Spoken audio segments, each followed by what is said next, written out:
Good partner. Oh, I'm too old for this shit. I'm hooked on a feeling.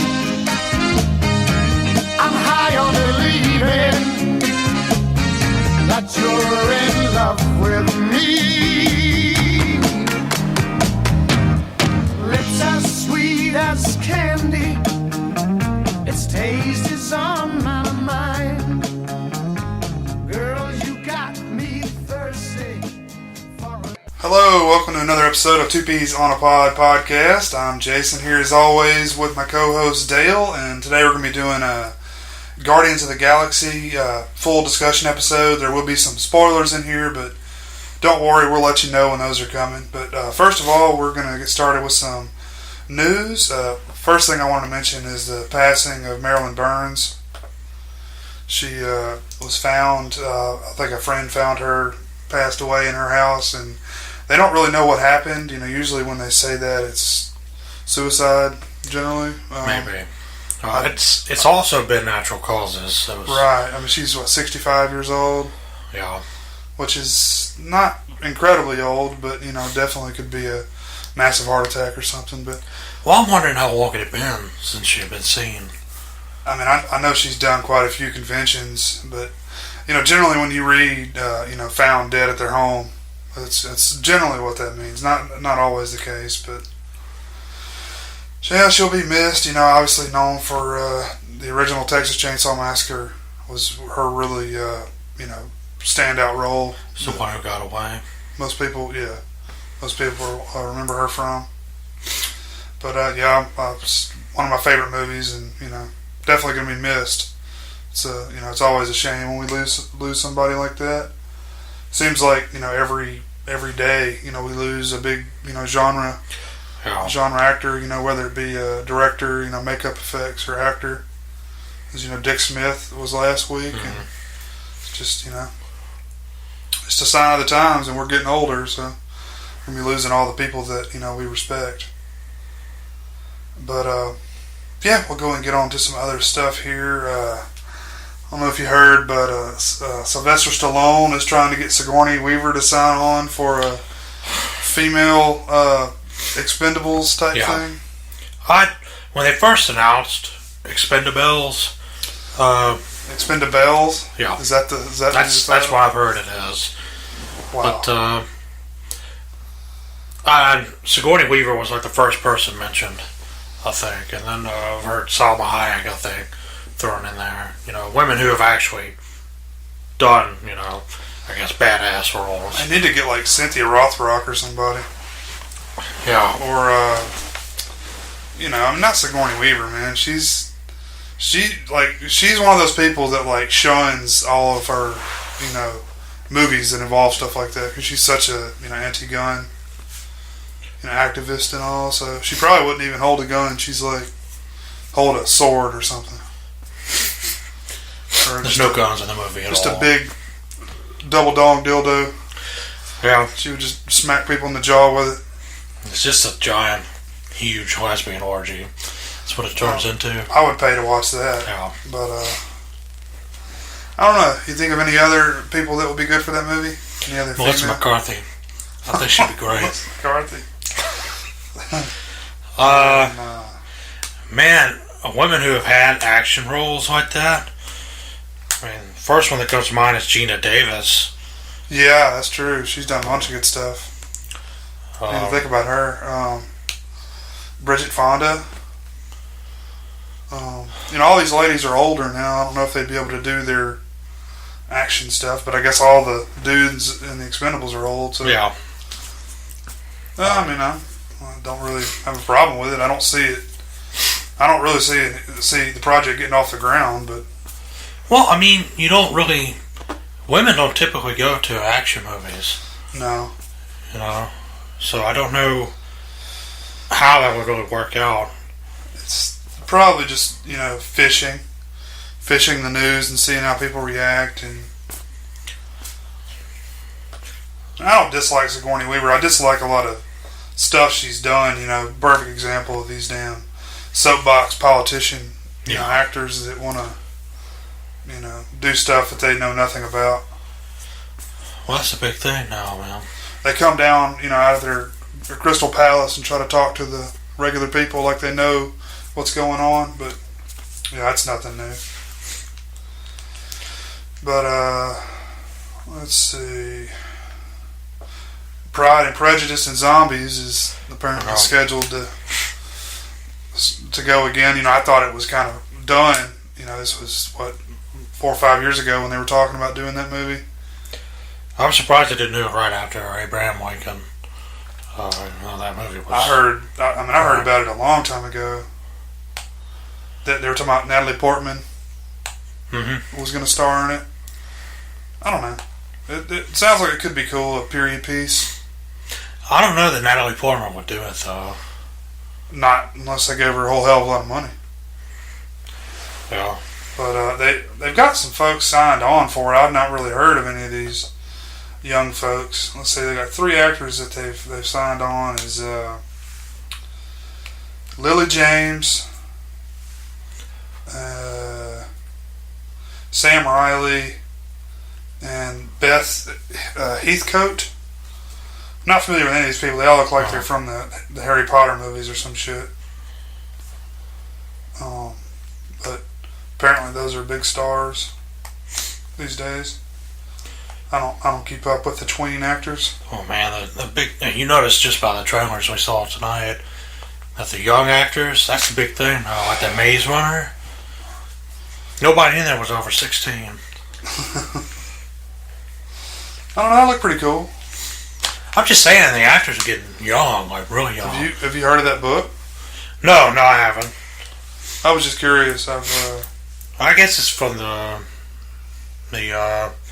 Hunger Games kind of thing. They're just kind of that's with exactly right. Yeah, I didn't even think about that.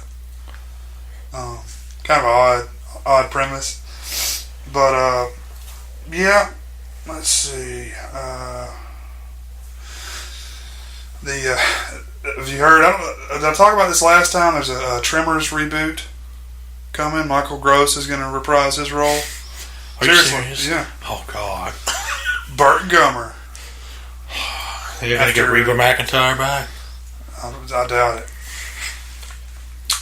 But after 4 movies and a failed series, yeah, old Burt's back. Burt's going to bring the franchise back.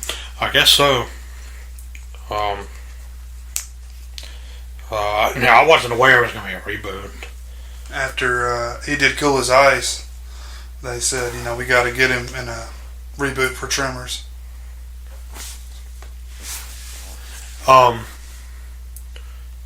That's right, he was in Cool as Ice, yeah. wasn't he? It's been a while since I've seen that. He was pretty awesome in there. He was all stuck up and old, of course. So he's a mortal enemy of Vanilla Ice. He was, the dad in that? Yeah, he was.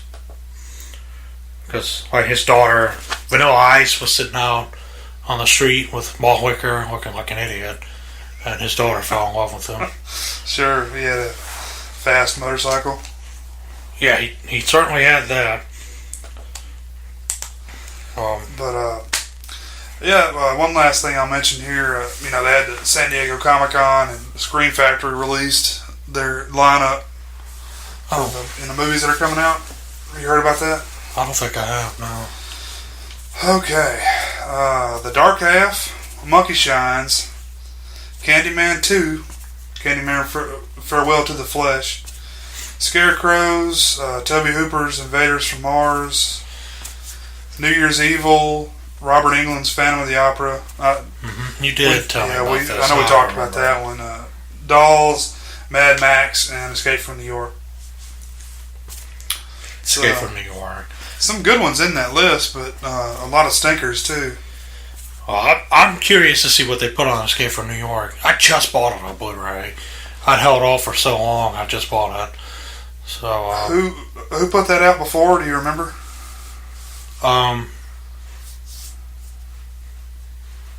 Shit, I can't remember. Was it not MGM? I bet you it is, because everything. Actually, it is. I know they put it out on DVD. So yeah, they would have done the Blu-ray too.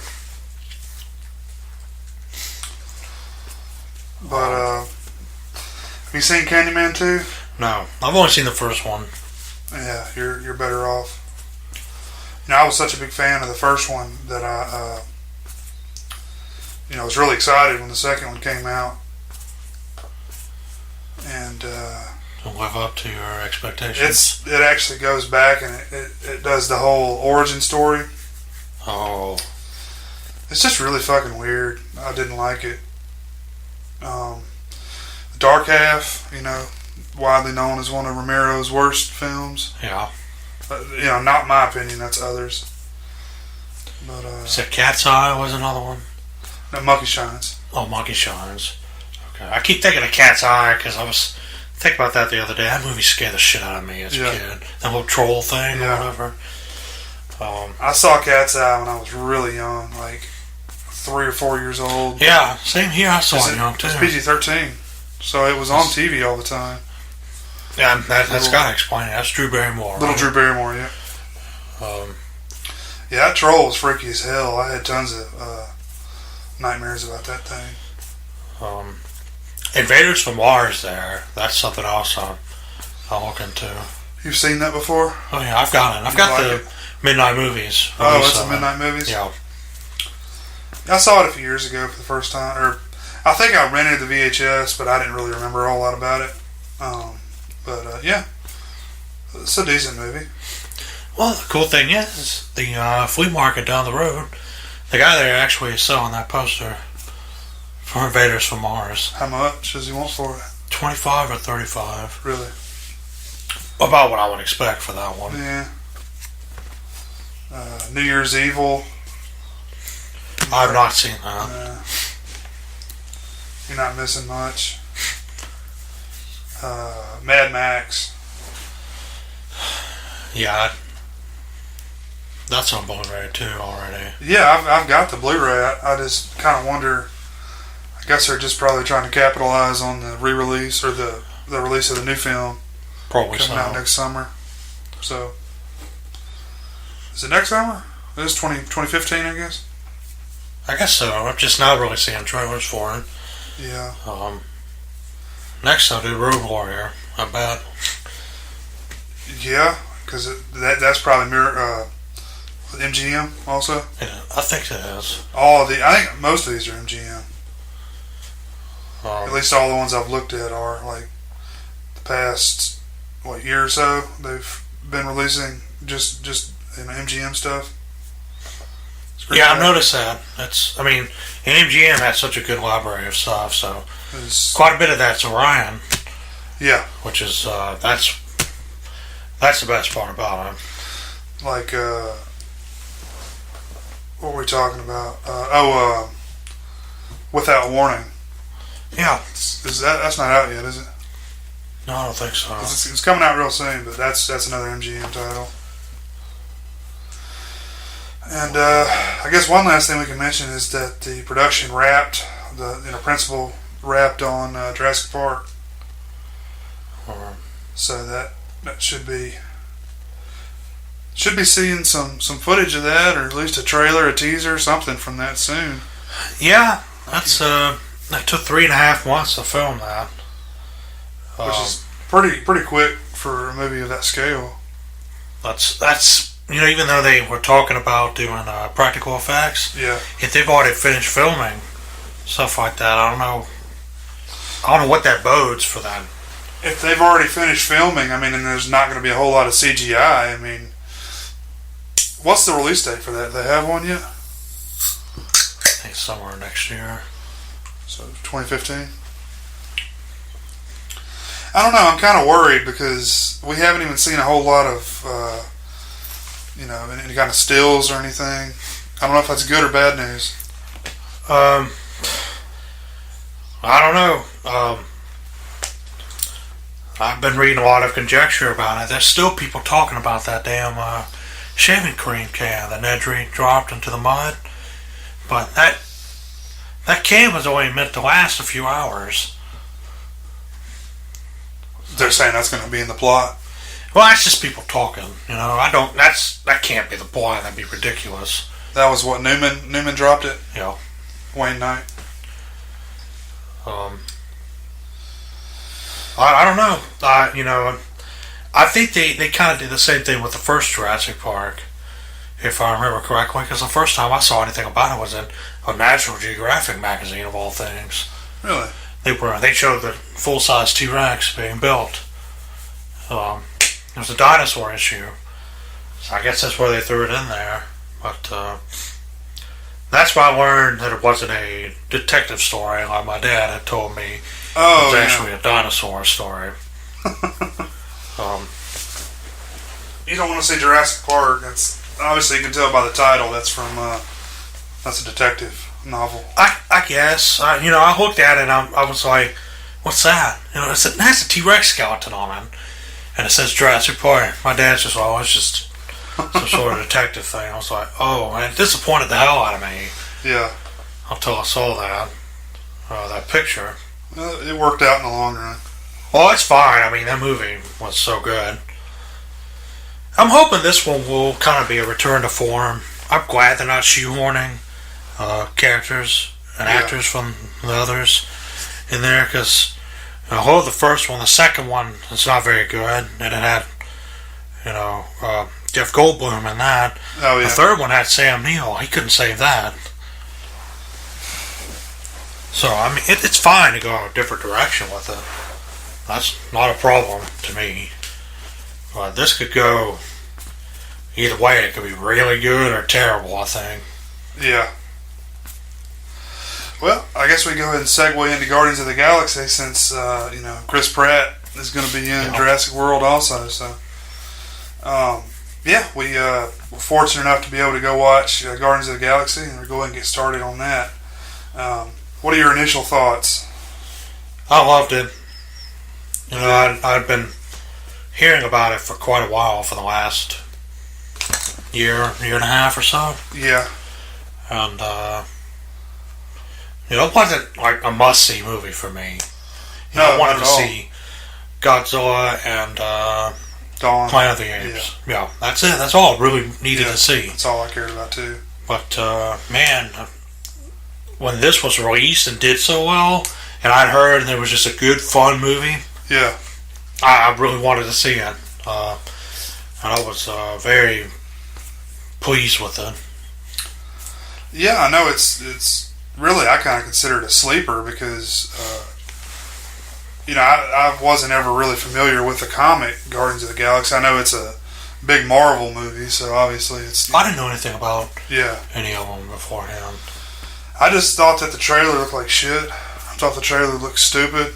I mean, what did you think? The trailer didn't draw me to it. No. It looked really stupid. Everybody's been jizzing their pants over this movie. For the past week, and I'm like, God damn, I guess we're gonna have to go watch it. So, but yeah, the movie stars Chris Pratt as the main guy, Star-Lord. Mm-hmm. And I've been a big fan of Chris Pratt for years, so it's nice to be able to see him land a role like this, and be able to do Jurassic World, and apparently he's going to be in a Knight Rider movie. Really? Coming up. But I've always liked him on Parks and Recreation, sitcom. Oh, see, I've never really sat back and watched that. Yeah, I've been a fan of that show since it first started. He's had a few film roles here and there. He had a small role in Jennifer's Body. You probably haven't seen that, but he played kind of like a redneck dude in that movie. But really small movie. I mean, really small role for him. So, but it's nice to be able to see him get some recognition. He already had prior comedy. Exactly. Experience. I mean, that's primarily what he was known for. Okay. Is he had a role in that fucking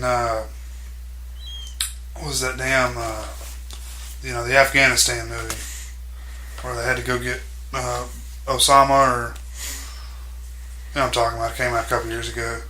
Catherine Bigelow thing. Yeah. Zero Dark 30. Okay, yeah. So that was probably one of his bigger roles, film roles, which he gained a lot of weight for that role, and he obviously lost it all for this movie. He's been hitting the gym pretty hard. Yeah, you can tell. See, I mean, like, go look at some screenshots of him from Parks and Rec, like, this past season. He was super fat. Like, he had a huge gut. Which I don't know if it was for Zero Dark 30 or something else. I thought he gained it for Zero Dark 30, but I haven't seen that movie, so I'm not sure. But, yeah, this is directed by James Gunn. And I've been a big fan of James Gunn for a while, too. I didn't even know that he directed it until you told me tonight. You know, of course, started with Trauma, and the main thing I know him from is was Slither. Mm-hmm. Same here. I'm a big fan of that. We got a poster up behind Dale over here of Slither. I'm a big fan of that movie. And also did Super. He did the video game Lollipop Chainsaw. You know, just done a lot of just odd stuff. But he got his start with Trauma. And I think... There you go. Yeah, that's a great screenshot. Wow. I think there was a little place in this movie with Lloyd Kaufman. I could be wrong, but I swear to God, I thought I saw Lloyd Kaufman in the prison. See, honestly, I wouldn't even know what Lloyd Kaufman looked like if I saw him. And, you know, lots of cameos in there from lots of different people. And we'll get to the end cameo here in a minute when we drop a spoiler tag. But, You wanna say anything else about the cast? We got Zoe Saldana. Yeah. Is Gamora. She was good. Yeah. I've been impressed with her. She's a good great actress, and has the action ability as well. She's done a lot of the action films. She did Columbiana and Star Trek. Oh, she's a horror, isn't she? Yeah. Okay, so I haven't seen any of those.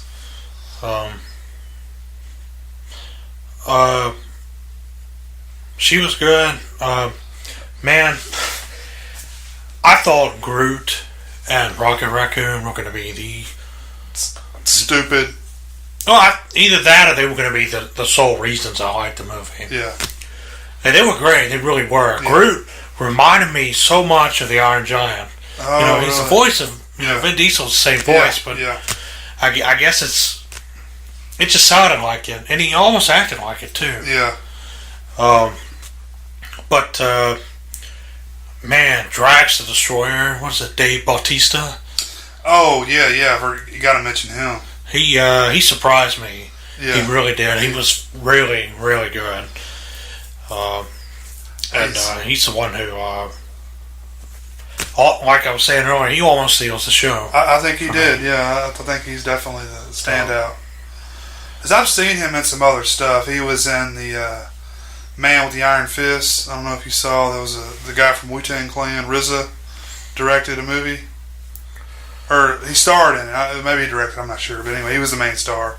And Dave Bautista was in that movie as like this guy. His like skin was made out of like metal or some sort, but kind of a similar type role for him. But I haven't really seen him in a whole lot of other movies. But yeah, dude had some great, comedic timing, and he really pulled it off. Probably my favorite character in the movie. He's a former wrestler, WWE, yeah, I can see it. WWF, but he's way bigger than he was when he was a wrestler. He was pretty damn huge in this. Yeah, he's definitely got the physique to be a big action star. I see him, Well, actually, just another little bit of news. I read that they're remaking Bloodsport, and he's going to be in it. Is he going to be the bad guy?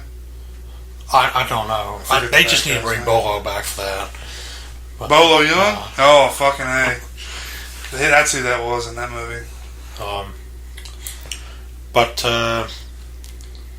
Think of who else. I was surprised to see Glenn Close in it. That was great casting. Benicio del Toro. Yeah. And who is that guy? That comedy guy? John C. Reilly? Yeah, him. I love him. Yeah. I don't know why I forgot his name. I just, he goes from playing in Gangs of New York as an asshole cop. Yeah. And then he does goofy shit like Talladega Nights and Walk Hard. Step Brothers.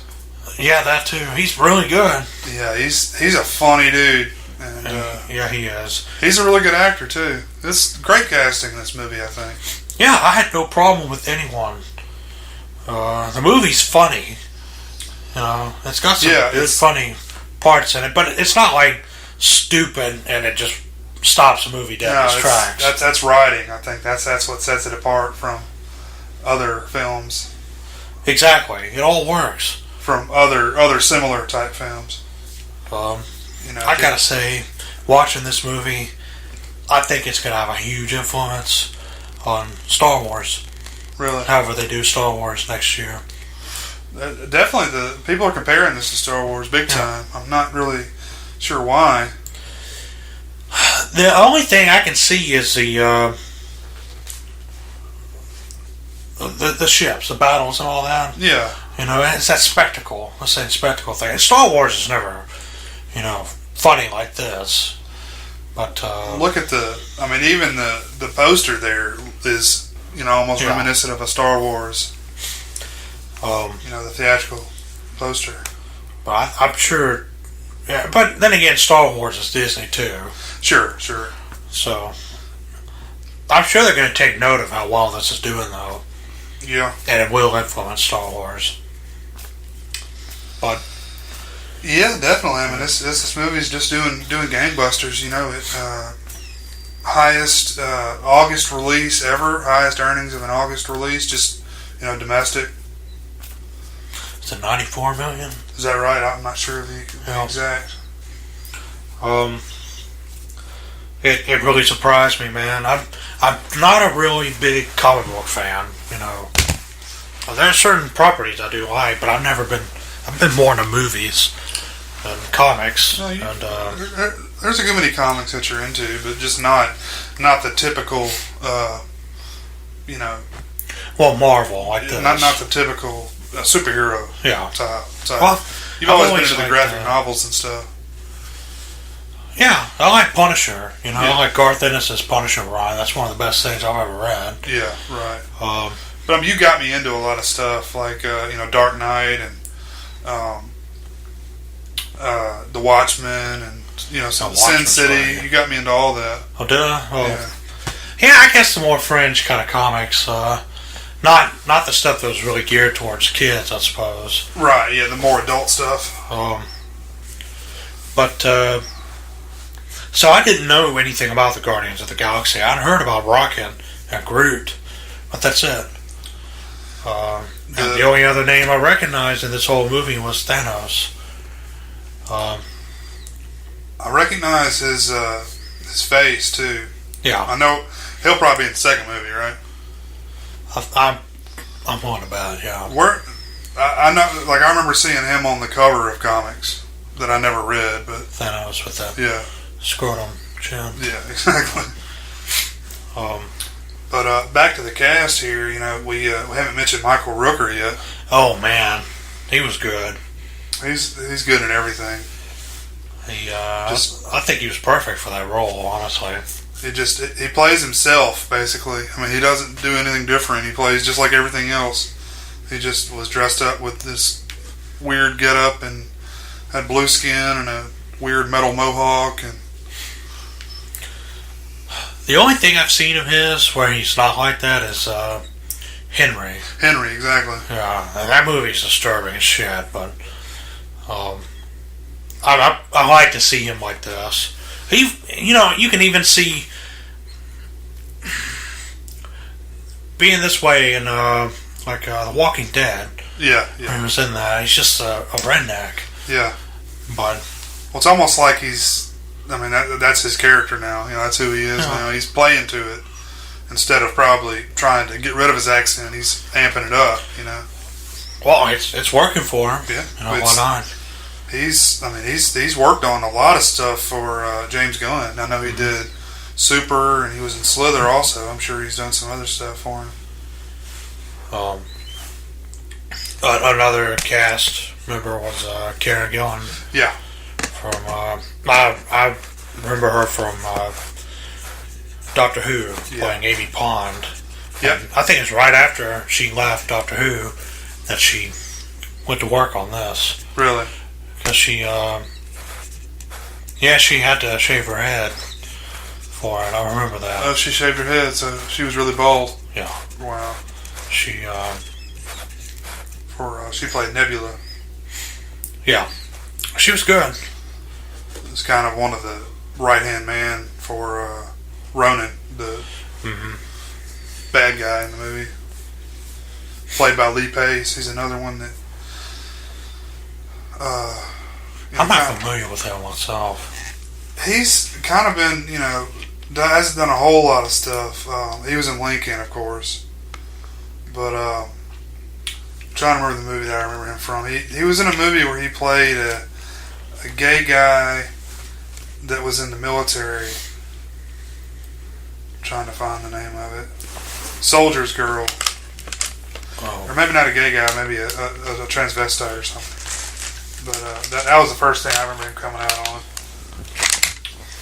But sorry, you were talking about Karen. No, that's fine. That's about all I have to say about her. She, strangely enough, we just watched the movie Oculus like a few nights ago, and she was in that. I knew somebody was in this movie that I saw recently because I looked her up, and I said, "Oh shit, she's in the new Guardians of the Galaxy." So, see, I'm not familiar with Doctor Who, so I'd never seen her before. I'm not. I'm guessing that's what made her a name for American fans. Probably. Because she's Scottish. Does she have a Scottish accent in Doctor Who? Not really. Oh, really? But, No, I guess I can hear a little bit. But see, the Doctor before the one she was with was Scottish. And he had a bit of an accent. But, let's see. I don't know if you remember the character's name. Karath was a Digimon Hanasu, the black guy. Oh yeah, Black guy with the metal things in his head. Mm-hmm. He's done a ton of stuff too. I remember him from Amistad. Yeah. And Gladiator. Oh, he was in Gladiator. Mm-hmm. Cool. He's awesome. He's a really good actor. He A good is. character actor. Oh, he was in Blood Diamond. Yeah. He's done a ton of stuff. But he was in The Island, Constantine. Yeah, he's stayed pretty busy. Oh yeah, definitely working. What do you think about the special effects? They're spot on. I mean, you had a whole character that was, or a few characters that were all CGI. Groot and Rocket. Yeah. Voiced by Bradley Cooper. Yeah. I could have watched that whole movie and I never could have told you that was Bradley Cooper's voice. I couldn't ever recognize it. I don't know if he was just doing a voice the whole time or if it was somehow modified. It may have been modified. I have a feeling like Vin Diesel's voice was modified. It was Probably Iron was. Giant. Oh, really? And they gave him more metallic sound in Iron Okay. Giant, so they probably modified it a bit here. Yeah, man, fucking Vin Diesel Vin Diesel's been doing a lot of stuff lately. I mean, he's been in, the past few summers, he's always been in one of the Fast and Furious movies, so Yeah. he's really banking. Oh. But, I guess we can talk about the special effects a little bit more. Oh, yeah, I liked them. I think the way they created the worlds and everything was beautiful in some aspects. Yeah. I like seeing that in these movies. These alien worlds made well like that. That to me is where CGI is really used well. Sure. It's one thing I was kind of surprised by. I think a lot of the the makeup effects were practical. Yeah. I think they were probably enhanced a little bit. The colors were probably more vibrant. Don't you think, like the skin tones? Probably, yeah. I can see that they with Gamora and wherever Karen Gillan was. Yeah, Karen Gillan and all the people that were blue. Michael Rooker's character. And, yeah, he almost glowed. Yeah, I know.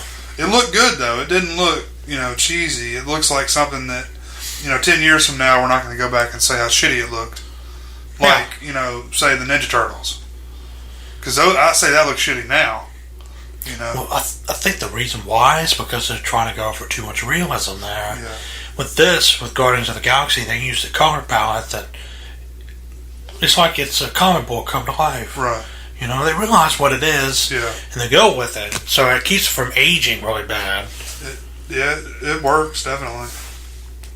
But even Rocket, I thought it looked really good. He had a lot of good emotion. Yeah. In there because he was pissed off half the movie. Yeah. He was kind of an odd character. I tell you the truth, man, I was really surprised that it worked. It's just such a stupid concept, Mm-hmm. Like what is he? I know a raccoon, but I don't really know his backstory. He's been genetically modified with cybernetic parts attached to him. They said he was the result of illegal experimenting. So, I don't know. It's some fucked up asshole made him. Yeah, basically. It's just really, really weird. Groot really didn't have a backstory. I didn't really need one. Other than... Man, see, my favorite scene, at least as of yet, is when Groot, and this is a spoiler just for a little moment. We'll go ahead and drop a spoiler tag here, guys. So if you haven't seen the movie and you want to watch it, go ahead and turn this off because we're probably going to have some pretty heavy spoilers coming up. Man, when he's they've got the rows of those soldiers coming at him, and he extends his arm through that line of them. That was awesome. Beats the shit out of them repeatedly for no reason. Right. Goes way overboard with it. Oh, it's like 5 seconds too long. Yeah. And then he just smiles at that was great. That was great. I like that too. It's touches like that were really funny. That really made it for me. And, it's almost like James Gunn knew what it was and just had fun with it. Yeah, that was right up his alley. I think that's why he was the perfect choice for this. Because that's how he works, That's all his movies have been that way. Well, and he's writing the second one, so I'm glad he's still attached. He's got a writing credit on this movie. I don't know. Exactly yeah, he does. Him and how much? A woman. I can't remember her name. Oh. But Nicole Perlman. That's Ron's sister. I'm joking. Is it really? No, I'm joking. Oh God. Okay. You keep getting me with these zingers there. There's four credits on the movie, but the Dan Abnett and Andy Lanning, they're both from the comic book. Okay. So that's probably the source material. Yeah. And then James Gunn and Nicole Perlman wrote the script. What'd you think of that awesome Stan Lee cameo? That happened. Mm-hmm. Kind of getting a little old seeing Stan Lee in that role, but fuck it, it's Stan Lee. I don't really have a problem with it. He's put him in every single one of them. Didn't he have like a chick on each of his arms? He had a woman who was probably 20 years old. Yeah. And he's 90-something years old. Yeah, he was getting some. God, that guy is 90. He looks great. Yeah, physically. Whatever that guy has been doing, man, keep it up.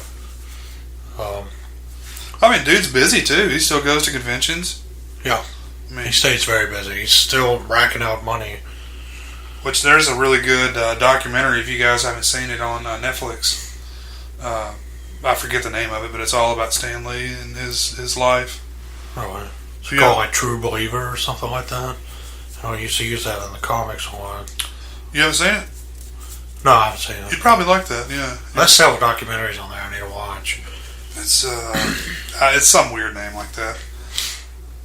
I'll look it up here in a minute. What about the soundtrack? That's one minor complaint I have. It was a bit much, I think. Doing that. It was 70s and 80s music. It was definitely somebody's personal, choice in music, But I didn't dislike it. It did fit, with the premise of the movie. With the whole, his awesome mixtape. Yeah. And another spoiler, he's got another one, so that'll be the soundtrack for the second one, I'm sure. I didn't dislike it, but it was it did get a bit old, I think. But at least it wasn't songs that you've heard 1,000 times. It was some some stuff that is not as common. And the fucking like Hooked on a Feeling, the one they kept using in the trailer. Yeah. I was just like, this fucking tree is a goddamn raccoon, and they're playing Hooked on a Feeling. This shit's stupid. I like when they played it when Star Wars getting beat to shit. Yeah. It was that was a great choice there. But you want to talk about Benicio del Toro's small role in here? I guess I don't. He was just weird looking, man. But he's always been able to make that weird, unnerving face. Yeah. He looked creepy as hell. Oh yeah. Perfect role for him. I'm a big Benicio del Toro fan. I really would like to see him get more films. Get more where he's the main star. Good films. Yeah. Not another Wolfman. No, that's definitely a black mark on his record there. Not his fault though. No. I don't blame any of the actors for that.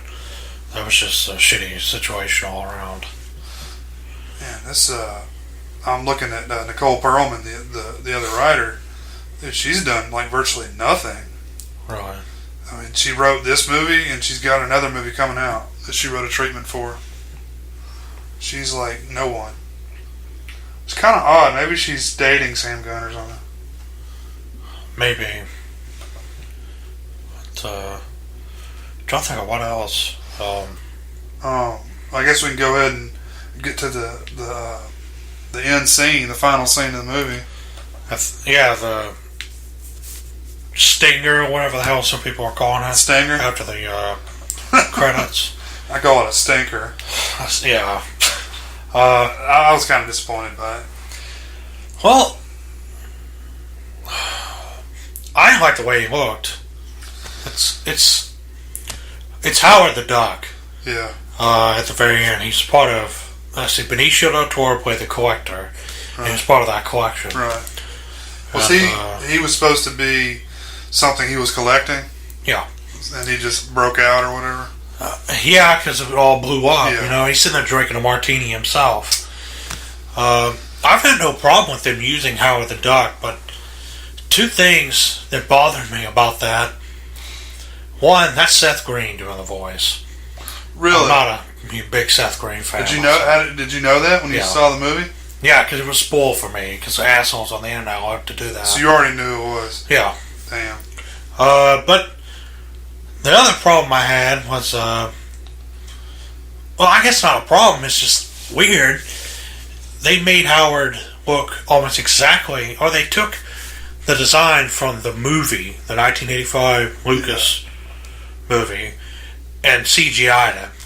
And they gave him tiny, horrible doll eyes, so he looks hideous. So he really does. He looks weird. But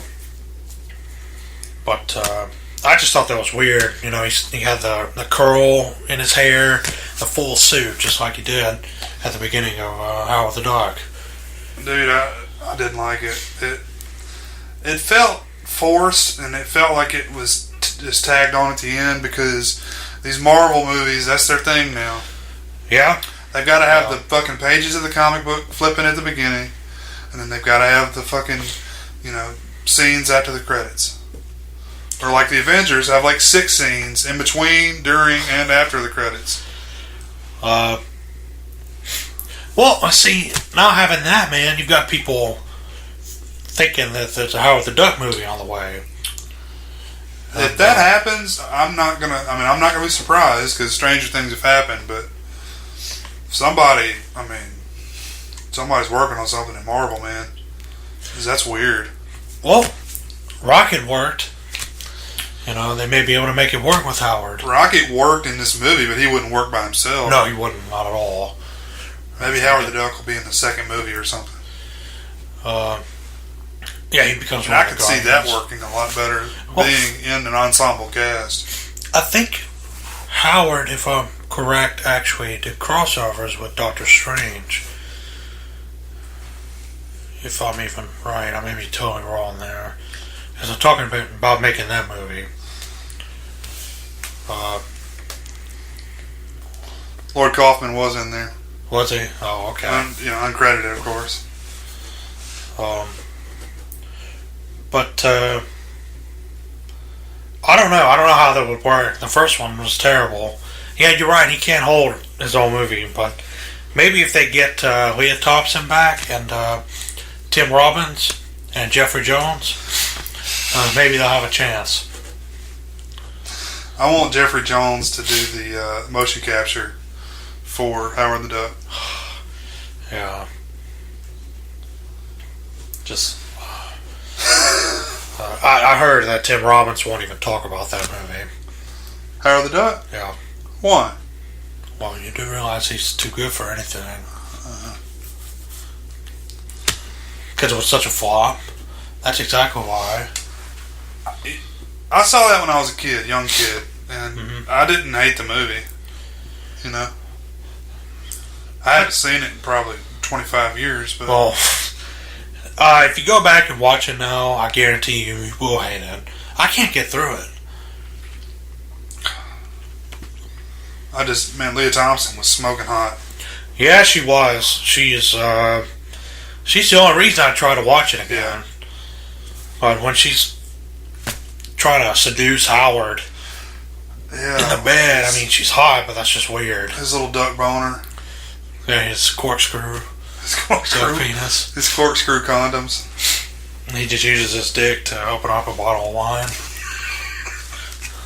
I'd pay to watch that. But yeah. Any closing thoughts? I'm looking forward to a sequel, even though it's going to be 3 years away. You said what, 2017? Yeah. So July 28th, 2017. I mean, I think that's a good move as far as making a quality film. Yeah. I think it's kind of surprising considering if this was anybody else, there'd be another movie coming out next fucking summer.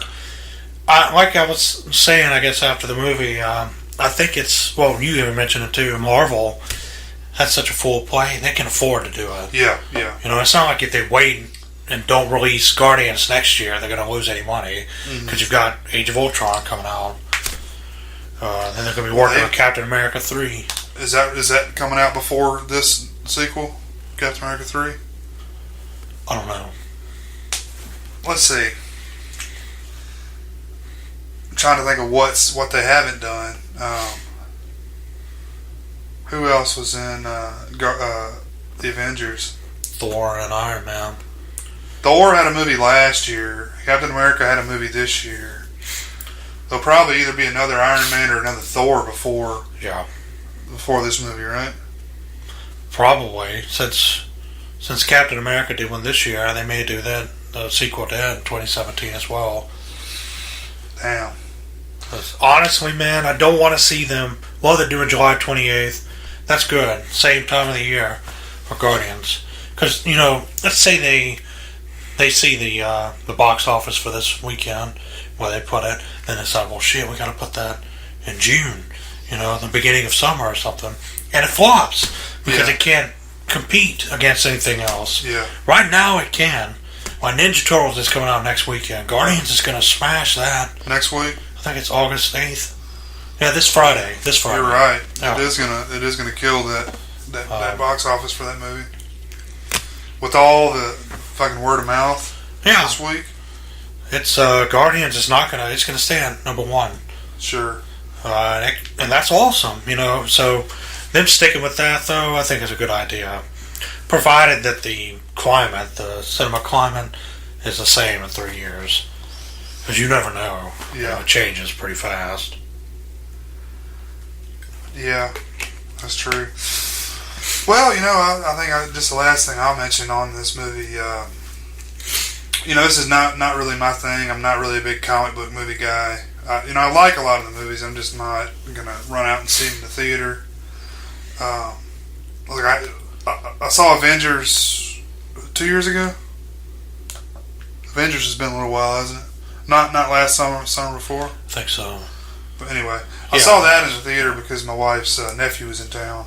Otherwise I probably wouldn't have seen that in the theater. But yeah, I like this movie a lot. It's not really my cup of tea, but I did enjoy it. I'm glad I saw it, but I'm probably gonna disappoint some people here. But I'm gonna say maybe a little bit overhyped because I haven't heard one negative thing about this movie. Everybody has just been, it's the best thing ever. It's the new Star Wars of our generation. Yeah. Heard all kinds of bold claims like that, and that may be true as far as the significance of the movie goes, but I think that may be a pretty bold statement, but That goes with anything big like that, I guess. They'll overhype it. Yeah. But yeah, I enjoyed it, and glad we got to go see it. Yeah, I am too. I didn't think we would after that first theater. Yeah, today was like dollar or like discount night. Yeah. At both theaters we went to, so. Well, that's why I was so surprised. It was the Tinseltown one was cheaper than the Regal one. $5. Yeah, it had less people. $5. We got to see. It's $5.25 at Tinseltown, $6 at Regal. Oh, it's $5.25. Oh. That's not too bad. Not too bad. No, it wasn't as bad as I thought. Pretty big crowd.